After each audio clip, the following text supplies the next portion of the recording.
Apa senangnya saya? Kami efisien nih sekarang. Pegawai kami setengahnya kami bekerja di rumah. Pemirsa, gelombang pengunduran diri pejabat di sejumlah lembaga strategis pada era pemerintahan Presiden Prabowo kembali bertambah. Terbaru Gubernur Bank Indonesia Peri Warjio memilih mengundurkan diri yang menambah daftar pejabat yang lebih dahulu melepas jabatannya. Turunkan Deddy Mulyadi ke Sumatera Utara untuk menyelesaikan persoalan yang ada di Sumatera Utara. Mohon Pak Deddy turun ke Sumatera Utara supaya cepat selesai masalah di Sumatera Utara, masalah banjir, masalah korban banjir, masalah hutan yang gundul.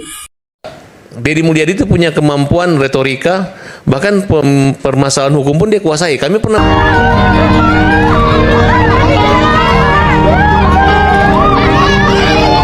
Saya rasa Prabowo, para menteri, pejabat pasti terkejut melihat pidato Kang Deddy Mulyadi ini. Kalau itu aja teman-teman, satu persatu pejabat mundur dari jabatannya. Luar biasa ini ya teman-teman. Ya harus seperti itulah, gentle kalau nggak bisa menjabat. Bukan cuma itu aja teman-teman. Pidato Kang Deddy merumahkan pejabat yang masa cuma ngabisin anggaran, ngabisin makan doang. Ya, luar biasa ini.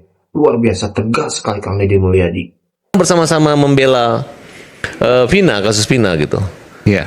Ya ketika dia merasa pinter orangnya gitu, dia cari perkara yang hampir 4 bulan itu Pak Deddy itu nggak kampanye kemana-mana, hanya di kasus Vina loh.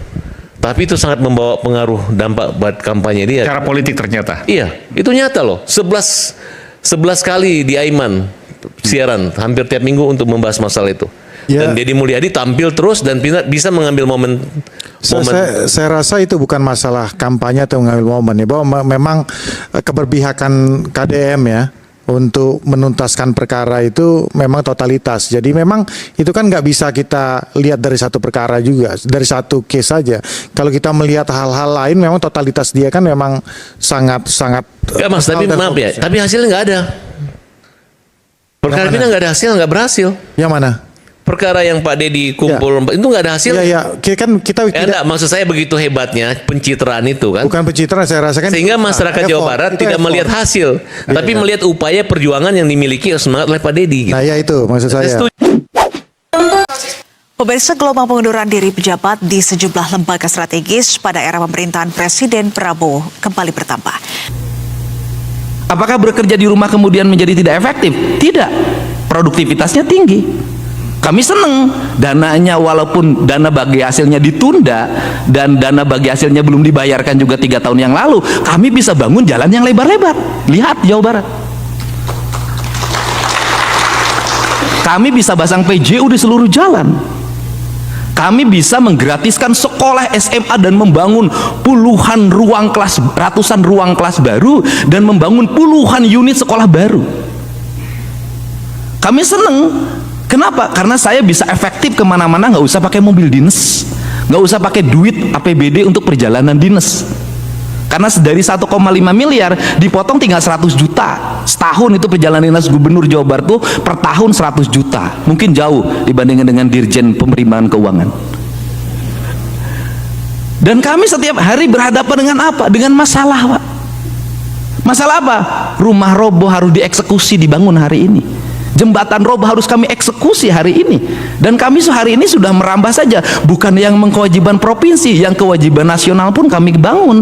Jalan di Kerawang karena sudah berpuluh-puluh tahun macet, padahal itu kawasan industri penghasil pajak yang tinggi bagi nasional.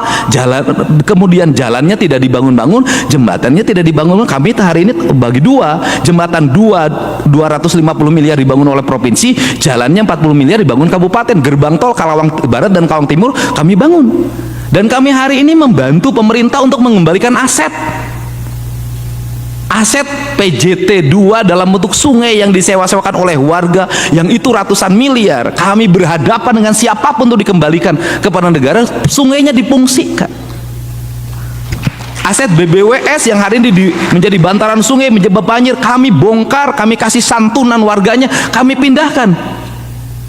Kami lakukan itu. PTPN, hubungan antara ATR BPN dengan PTPN, izin lokasinya nggak keluar-keluar, HGU-nya puluhan tahun nggak keluar, kami bereskan. Kenapa? Kami tidak memandang pusat dan daerah, kami memandang ini adalah negara kesatuan Republik Indonesia. Dan kami tidak ngomong biaya. Bahkan saya menawarkan pengacaranya, saya siapin, dampingin. Kami berhadapan. Setiap hari kami harus ngurusin apa? Geng motor.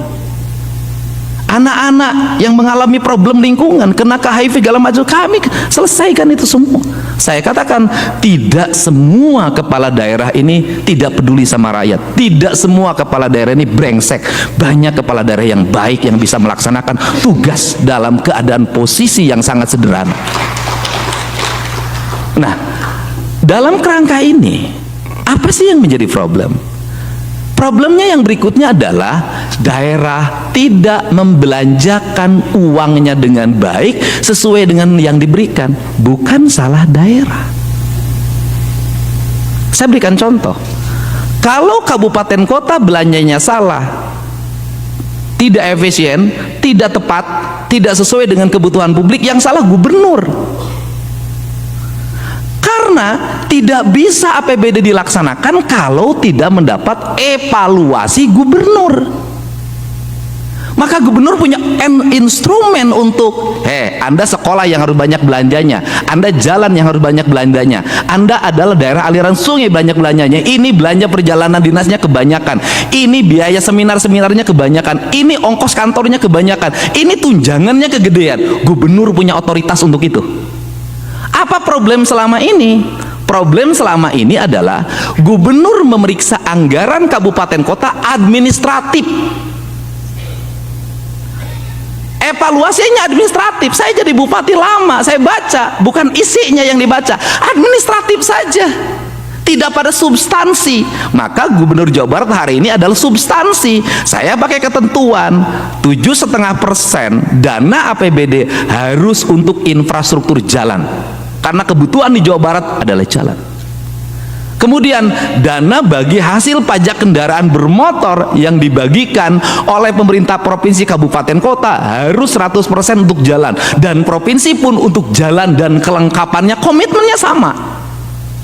Untuk pendidikan harus mendapat alokasi prioritas. Setiap kelas harus ada toiletnya. Harga kelasnya harus ditingkatkan. Tahun depan Provinsi Jawa Barat berencana, karena penambangan di Jawa Barat menimbulkan bencana secara terus-menerus, ekosistemnya rusak. Saya Provinsi Jawa berencana tahun depan untuk belanja pembangunan, pasirnya harus pasir buton, bukan pasir dari Jawa Barat.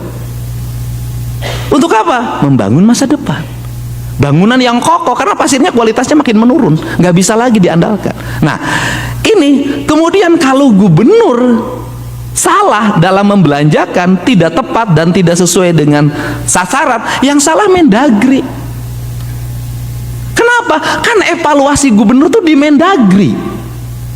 Mendagrinya harus detil, administratif, panggil kepala daerahnya, diuji. Anda belanja sekian, harus paparan. Selama ini saya para bupati wali kota sebelum nyusun APBD, paparan di depan gubernur. Saya pernah Majalengka, kamu belanja jalannya berapa?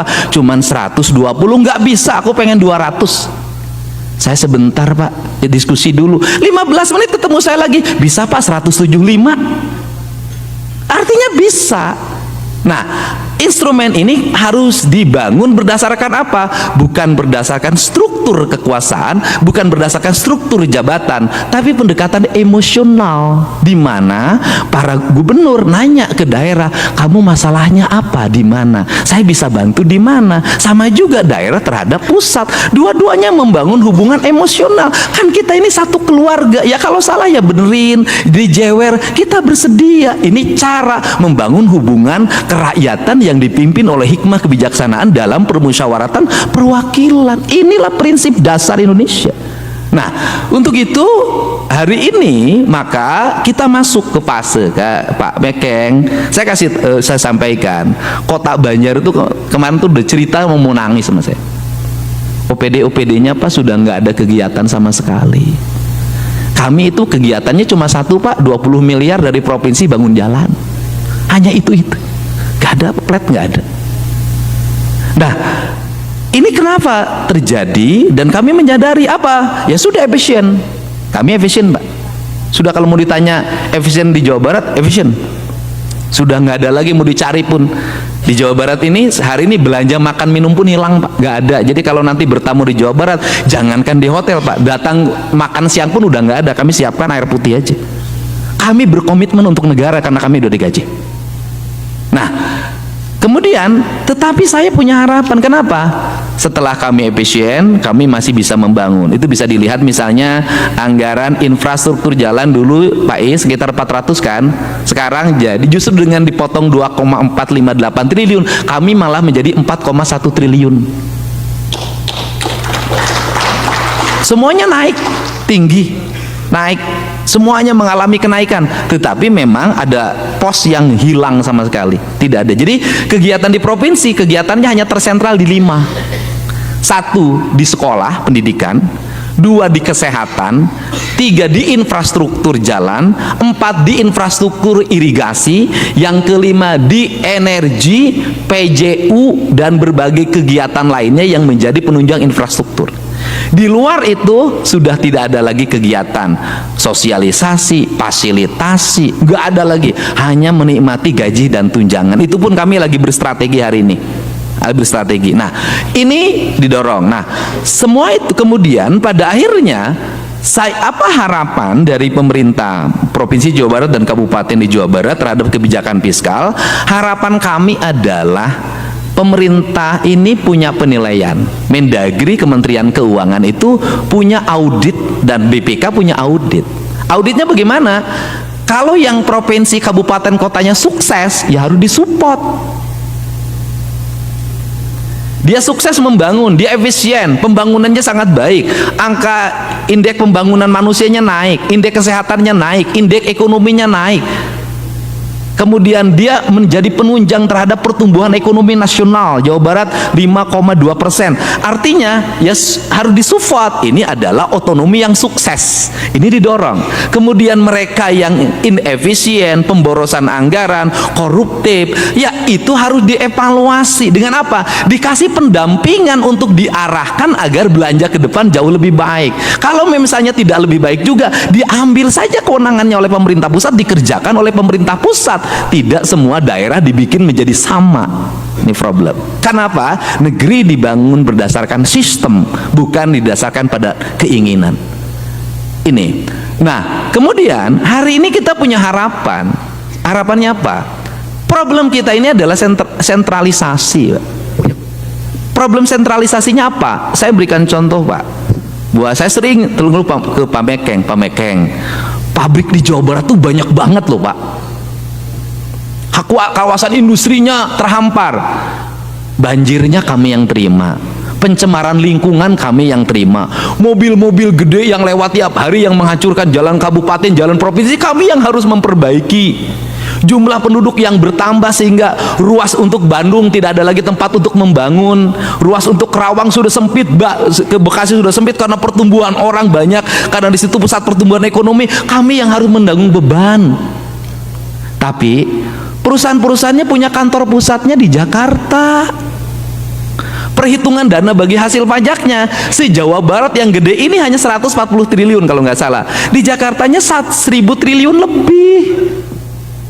Ya otomatis dong yang dapat limpahan ekonomi yang paling kuat dari seluruh problem yang ada di daerah adalah sebuah daerah menikmati banyak hal. Keinginannya apa? Keinginannya adalah pemerintah pusat didorong agar ya kalau bayar pajak dihitung di mana tempat usahanya berada, bukan tempat di mana kantornya berada. Kenapa? Karena yang problem itu luasan areal sawit yang luas, pertambangan yang luas, kemudian industri yang luas. Di situ beban ekonomi dan penderitaannya baik positif maupun negatif, bukan di sana. Nah kemudian kementerian anggarannya paling besar tersentral, sekali rapat di hotel di sana kan sudah 10% masuk ke pajak daerah, anggarannya gede kan, saya pernah jadi anggota DPR. Nah ini, daerah itu makin kering. Nah konsepsinya adalah bagaimana yang harus dilakukan oleh kita adalah keadilan dalam distribusi pajak. Kalau negara ini ingin otonom, menurut saya rumusnya sederhana. Pajak, ada PPH, ada PPN. Pabriknya di mana tuh PPH? PPN-nya di mana? Di situ ada desa. Desa bagaimana? Kasih aja bagi hasil desa ini misalnya 3%. Dari 3% itu desa itu pembangunannya 5 tahun tuh selesai, Pak. Dia udah rapi semuanya, maka tahun ke-6 dana bagi hasil pajaknya suruh investasi dong. Dalam bentuk apa? Perusahaan daerah ya, kalau di Jawa Barat kayak Bank Jabar, atau dia beli obligasi di tempat lain juga bisa. Dia mendapat benefit yang tinggi lagi, dia ikut memegang saham di sebuah wilayah. Desa itu mandiri, nggak usah dikelola dia, sudah dikelola oleh orang lain. Kenapa? Maka negara itu dalam perspektif ke depan dihitung oleh saya, itu nanti kalau bagi hasilnya dibagi secara berkeadilan, nggak usah lagi dikasih dana desa. Kenapa? Dia sudah cukup dari dana fiskal yang dimiliki ke Jawa. Ini konsep negara, konsep daerah. Nah, kemudian yang berikutnya juga provinsi juga sama, kabupaten juga sama. Nah, caranya bagaimana? Pembangunannya dibuat terencana dengan baik. Kan kita ada data BPS. Kualitasnya ditingkatkan, sekolah kualitasnya ditingkat, jembatan kualitasnya ditingkatkan, semua ditingkatkan. Kemudian ketika semua ditingkatkan, kualitasnya semakin baik, maka ke depan berarti ada waktu jeda, kita tidak bangun jalan, kita tidak bangun jembatan, kita tidak pasang listrik, maka uang itu digunakan untuk investasi daerah. Sehingga kayak Cina berhasil seperti itu. Nah, kita ini kalau sistem belanjanya adalah, mohon maaf saya nggak setuju juga. Saya kemarin tuh nggak setuju. Anggaran harus 100% diserap. Jangan dulu 100%, dilihat dulu jenis anggarannya apa. Kalau nyerap anggaran cuman rapat, seminar, sosialisasi, beli snack gampang. Justru kan yang susah itu harus tender, lelang, diperhatikan. Wabarakatuh, teman-teman semua, alhamdulillah. Tadi kita sudah menyimak ya pidato dari Gubernur Jawa Barat Kang Deddy Mulyadi. Kang Deddy sampaikan tadi ya, pejabat yang kinerjanya kurang bagus dirumahkan, ya, nggak dibekerjakan lagi, dirumahkan, ya, karena ngabisin anggaran, ngabisin makan, ngabisin listrik, ya, ngapain kalau kerjanya nggak benar, mending dirumahkan. Ya, jadi efisiensi anggaran, teman-teman ya, luar biasa ini ya, berani Kang Deddy, berani sekali ya merumahkan pejabat. Ya ini karena membengkak nanti ya teman-teman. Bukan itu aja, Kang Deddy pun tadi menyampaikan bahwa pejabat harus pro rakyat, harus kepada rakyat, jangan sampai Anda enak-enak sendiri gitu ya. Tegas ini untuk para pejabat ya. Tolong Pak ya, tolong lihat kami rakyat kecil seperti itu ya. Karena kewajiban Anda Pak membahagiakan rakyat ya, kewajiban Anda sebagai pejabat. Tadi pun ada ya, Kang Deddy dibicarakan di TV bahwa Kang Deddy sosok bukan hanya pinter ngomong, tapi ya pemikiran ilmunya sangat luar biasa ya teman-teman ya. Dan Kang Deddy pun disuruh ke Sumatera, suruh selesaikan banjir longsor ya teman-teman ya. Dan satu lagi nih, pejabat ya satu persatu mundur dari jabatannya ya. Ini ya harus seperti itu, harus ya, kalau tidak mampu menjabat ya nggak usah menjabat ya. Ini gentle daripada menjabat tapi negara hancur ya teman-teman, luar biasa. Ini harus kita apresiasi ya teman-teman ya. Oke, jadi video kali ini semoga ada manfaatnya teman-teman ya, dimanapun teman-teman ada. Semoga saya selalu, semoga kami pun tidak selalu. Terima kasih teman-teman video. Assalamualaikum warahmatullahi wabarakatuh.